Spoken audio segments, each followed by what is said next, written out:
Halloween is onder de golven niet anders. Piraten, skeletten en zeemonsters. Oeps, sorry. Iedereen heeft plezier.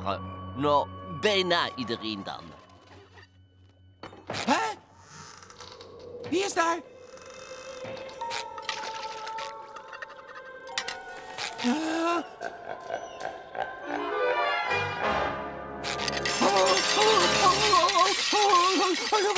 De vaat is gedaan, meneer Krabs. Ik ben weg. Ho, zeg. Wil jij mijn jaarlijkse enge verhaal niet horen? Nee, dank u, meneer Krabs. Zitten er monsters in? Ja, het ergste monster dat er is. Nee.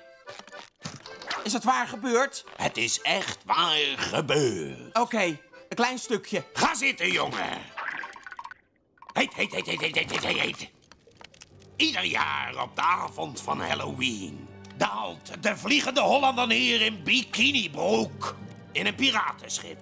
Precies zoals deze, maar dan groter. Sorry hoor, maar leek dat schip niet op een krabburger? Zoals ik zei, de Vliegende Hollander daalt neer en begint de zielen van mensen te stelen. Lijken zielen op augurken? Ja, daar lijken ze inderdaad op.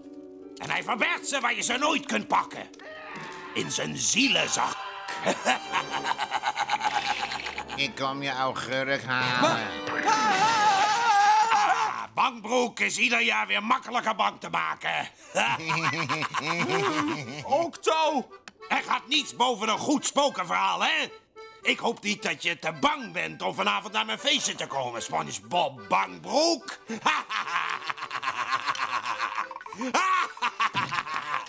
Je ziel stelen.